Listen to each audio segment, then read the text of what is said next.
जय हिंद दोस्तों, जोहार आप सभी को। मैं पीके यादव, हमारे यूट्यूब चैनल जेआरपी मैथ्स में आपका स्वागत है। आज हम इस वीडियो में आपको छैहर का जो दूसरा कहानी है, ठीक ना, बोनेक्लोर, उससे रिलेटेड आप लोग को हम बताएंगे और इसका जो है पूरा कहानी को आपको हिंदी में समझाएंगे और साथ ही साथ आपको इसका सारांश जो है मेन पॉइंट है उसको भी बताएंगे और मुख्य पात्र जो है इसमें क्या क्या कहानी से रिलेटेड है, क्यों इस कहानी को लिखा गया, इस कहानी से क्या सीख मिलता है, वो सभी चीज पर हम लोग चर्चा करेंगे। और आप लोग को बता दें कि आज हम लोग जो छैहर का जो है लेखक परिचय का भी आपको हम वीडियो दे चुके हैं। पहला कहानी जो इसका था छैहर जी है, छैहर, उसका भी आप लोग को वीडियो दे चुके हैं। इसका ये दूसरा कहानी है और आज ही आपको एक तीसरा कहानी का भी वीडियो मिल जाएगा, ठीक ना। और ध्यान में रखें 27 जनवरी को 9 बजे रात में हम लोग जो है पूरा छैहर बुक का एमसीक्यू करने वाले हैं।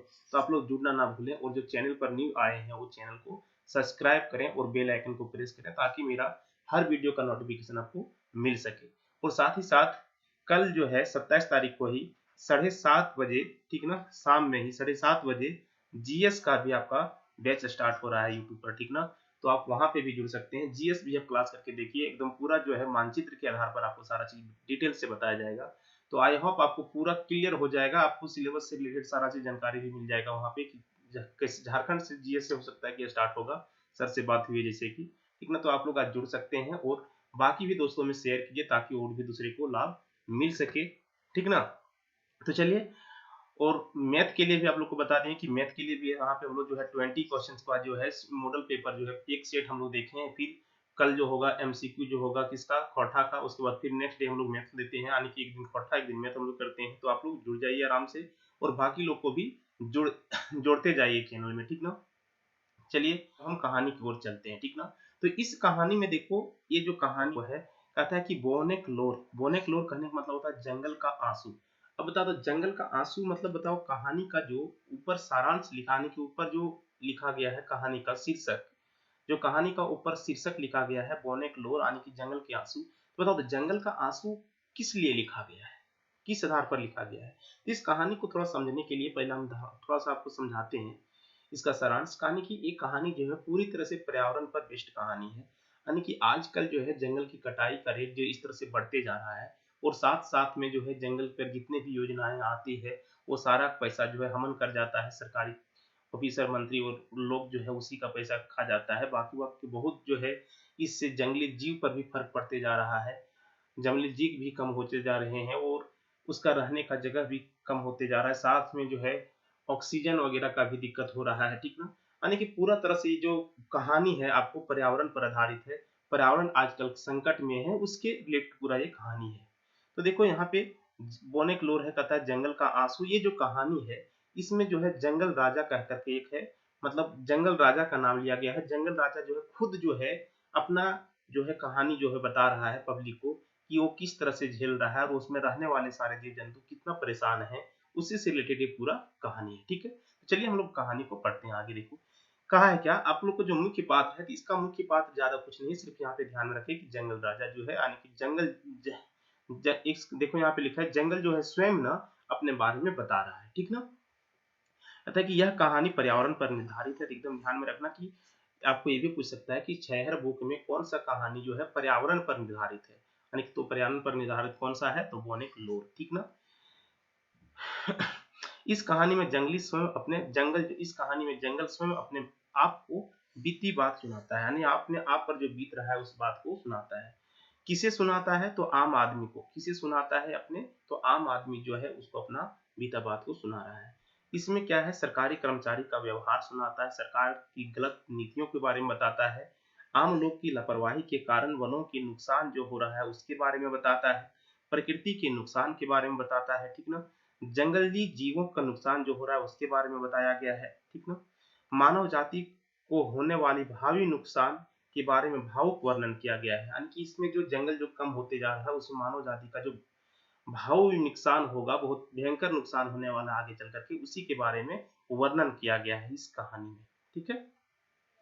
तो देखो कहानी का जो शुरुआत है, शुरुआत से कहता है जाड़ समाप्त, रिसाए गिल मतलब होता है कि समाप्त होने वाला है, ठीक ना। जाड़ समाप्त होने वाला था, सुबह सुबह हल्का ठंड लग रहा था जिसे महोजाड़ कहा जाता है, यानी कि सुबह सुबह जो हल्का ठंड लगता है जिसे महोजाड़ कहा जाता है। वन में जहाँ महुआ केंदुआ आदि वृक्ष है वहां पहाड़ के नीचे प्रत्येक साल यानी कि प्रति बच्छर आग लग जाता है, जिससे छोटे मोटे वृक्ष लता पत्ता आदि जल जाता है, यानी कि पॉइंट जाहले मतलब जल जाता है, ठीक ना।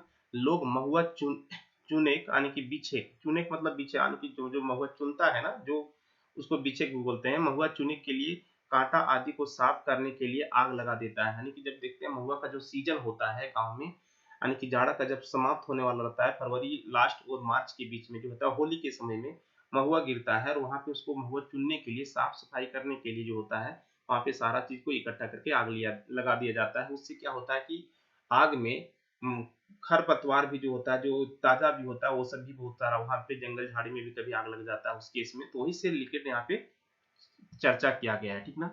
इसमें वन राजा दुखी है, ठीक ना, और वह कहता है लोग अपनी सुविधा के लिए बांस काठी आदि ले जाते हैं, ये दुख की बात नहीं। कहता है कि लोग जो है अपनी सुविधा के लिए बांस काठी वगैरह ले जाते हैं, ये दुख की बात नहीं है। अपना जो सुविधा है उसके लिए अगर कोई ले जाता है तो उसमें कोई दुख की बात नहीं है, लेकिन लोगों की सुविधा के लिए मैंने फल फूल, जलावन, कुर्सी, टेबल और घर के छत बनाने के लिए लकड़ी आदि प्रदान किया। यानी कि मानव के लिए हमने क्या नहीं किया, उसको सुविधा के लिए मैंने फल दिए, उसके फूल दिए, कुर्सी टेबल बनाने के लिए उसको लकड़ी दिए, घर बनाने के लिए लकड़ी दिए, ये सारा चीज दिए। लेकिन आगे देखो उसमें क्या व्यक्त कर रहा है, जिसको अपनी जीविका चलाना है वो हमेशा अर्थात वन से कुछ लेते हैं, तो उनको मैं क्षमा करता हूँ। कि जिसको अपनी जीविका चलाने के लिए वन से कुछ लेते हैं तो उसको मैं क्षमा कर सकता हूँ, किंतु जो वन की लकड़ी को चुरा कर बाजार में बेचते हैं उनसे मेरी चीड़ है। यानी कि जो वन की लकड़ी को चुरा कर बाजार में जो बेचते हैं, जो कटाई करके जो उसका स्मगलिंग करते हैं, उससे उसको चीड़ है, ठीक ना। यदि वे मुझे रुला कर कहता है कि यदि वे मुझे रुला कर चोरी छुपे उजाड़ रहे हैं, मेरी सुंदर फुलवारी सुंदर घर उजाड़ रहे हैं, तो उससे मैं नाराज हूँ। कहता है कि अगर मेरी सुंदर फुलवारी जो है चोरी छुपे उजाड़ रहे हैं तो उससे मैं नाराज हूँ, ठीक है।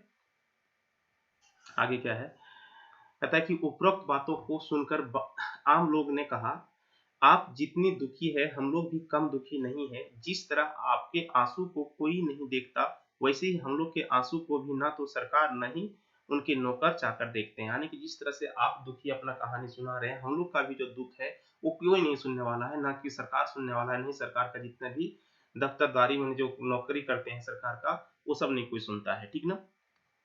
क्या होता है आगे देखो,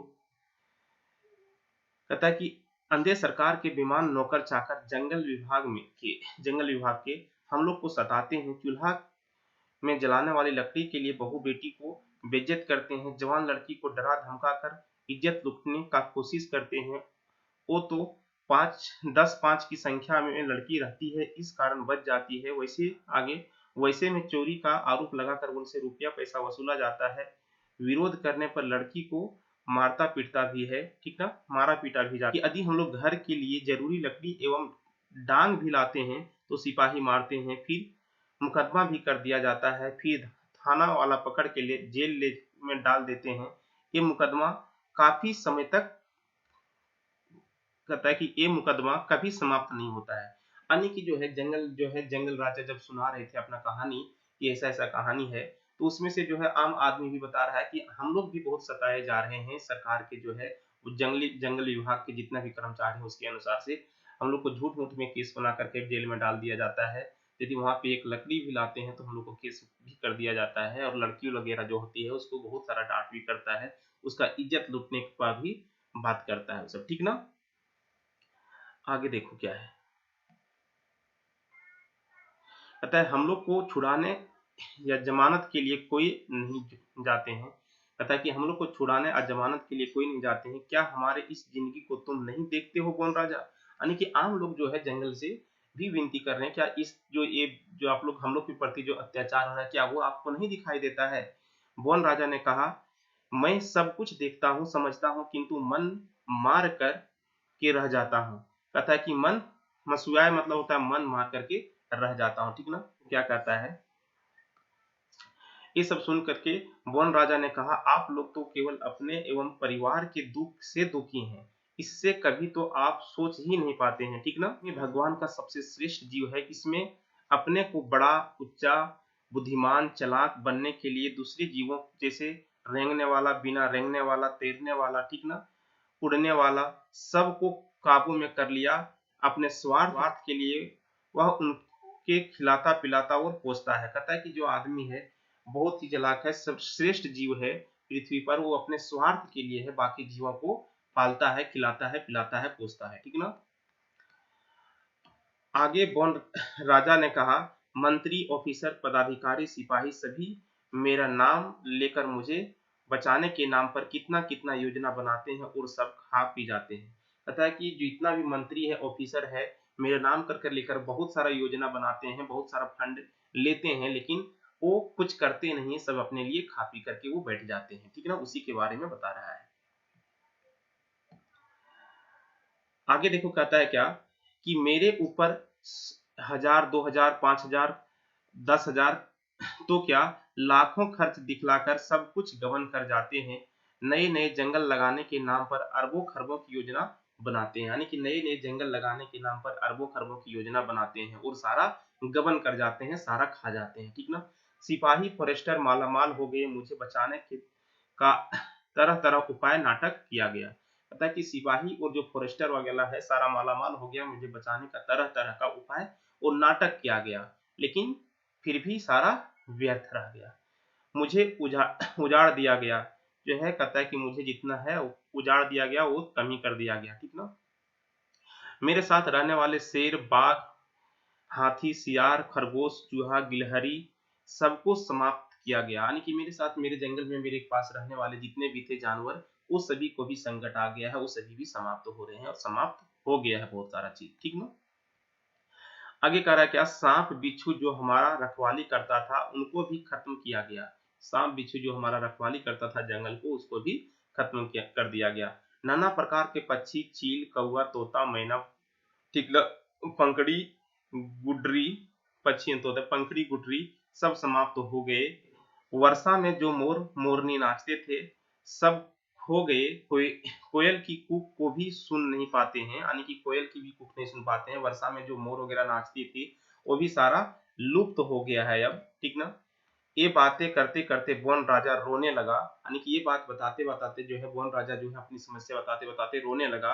और फिर कहा, मेरी संविधान सर्वाधिक शुभचिंतक हाथियों के घर को भी आप लोग उजाड़ दिया, यानी कि मेरा जो सर्वाधिक शुभचिंतक होता है जंगल का वो हाथी होता है, ठीक ना, और उसके भी घर को आप लोग उजाड़ दिए। आगे देखो क्या कहता है, आगे कहता है कि यही कारण है कि हाथी खेती रौन देते हैं, किसी के घर कोई भी बस्ती में हाथी प्रवेश कर जाता है, मुझसे कम दुखी हाथी नहीं है, यानी कि मेरे से कम दुखी हाथी नहीं है, ठीक ना। आज उसका घर मकान नष्ट किया जा रहा है, आखिर वो भी तो जीव है। कहता है कि जो हाथी है उसका भी आज जो है घर मकान जो है नष्ट किया जा रहा है, जंगल नष्ट किया जा रहा है, उसके लिए तो घर उसका वही है ना, वो नष्ट किया जा रहा है, आखिर वे भी तो एक जीव है। वन राजा ने आगे कहा, तुम्हारे जैसा चिंतनशील, मननशील, भावपूर्ण, भाषापूर्ण उन हाथियों का भी समाज है, यानी कि तुम्हारे जैसा जो है उस हाथी का भी समाज है। यदि उसका उनको कष्ट आप लोग देंगे तो हाथियों के द्वारा बदला जरूर लिया जाएगा, जिनकी आप प्रथम पूजा करते हैं। कहता है कि आप अगर हाथी को कष्ट देंगे, उसको घर उजाड़ेंगे, जंगल को उजाड़ेंगे, तो उसके द्वारा भी आपको जरूर बदला लिया जाएगा जिसका आप प्रथम पूजा करते हैं, ठीक ना। कहता है कि जिसका आप प्रथम पूजा करते हैं उनके ही घर उजाड़ देंगे तो भोगेगा कौन, यानी कि यदि उसका घर आप बर्बाद कर रहे हैं तो भोगना तो पड़ेगा ही ना। वन राजा मन ही मन सोचने लगा, आदमी बड़ा चालाक है, बहला कर फुसला कर सभी सरजीव निर्जीव चल अचल को अपने काबू में कर लेता है। कहता है कि आदमी जो है बहुत ही चालाक है, बहला फुसला कर सभी सजीव निर्जीव को अपने बस में कर लेता है और केवल अपने स्वार्थ के लिए आदमी ऐसा करता है। किंतु आदमी को एक दिन समझ में आएगा जब मेरी जरूरत होगी, क्योंकि यदि जंगल नहीं रहेगा तो क्योंकि अगर जंगल नहीं रहेगा तो पानी बिना लोग तरसेंगे, शुद्ध हवा नहीं मिलेगा, नाइट्रोजन और कार्बन डाइऑक्साइड इतना बढ़ेगा कि बिना मेरे चरणों पर गिरे कोई उपाय नहीं रहेगा। इतना कहकर बोन राजा चुप हो गए। कहानी का पूरा जो थीम था आप लोग को आई होप समझ में आ गया होगा कि ये जो कहानी है वो जंगल को बचाने को लेकर के है। जंगल में आए दिन जो है इतना कटाई हो जा रहा है, जंगल कम होते जा रहा है, उसका जो है जो रेशियो होना चाहिए वो भी कम होते जा रहा है। इससे पर्यावरण पर भी इफेक्ट पड़ रहा है और जंगली जीव पर बहुत भारी इफेक्ट पड़ रहा है। उसी को व्यक्त किया गया है इस कहानी के जरिए। जो है चितरंजन महतो चित्रा जी ने बहुत ही बेहतरीन ये कहानी लिखा हुआ है पर्यावरण के नाम पर। ठीक है, तो चलिए आप लोग वीडियो के अंत में बने रहने के लिए धन्यवाद। आप लोग को फिर से बता दूं तो सिंपल आप लोग को जो है बहुत ज्यादा नहीं टाइम लेकर के एकदम छोटा सारांश टाइप का आपको समझा दिया। कहानी आप इतना भी ध्यान में रखेंगे तो पूरा कहानी आपको ध्यान में रह जाएगा। बाकी जो होगा एमसीक्यू हम लोग करेंगे तो पता चल जाएगा। ठीक ना, चलिए बहुत बहुत धन्यवाद आप सभी।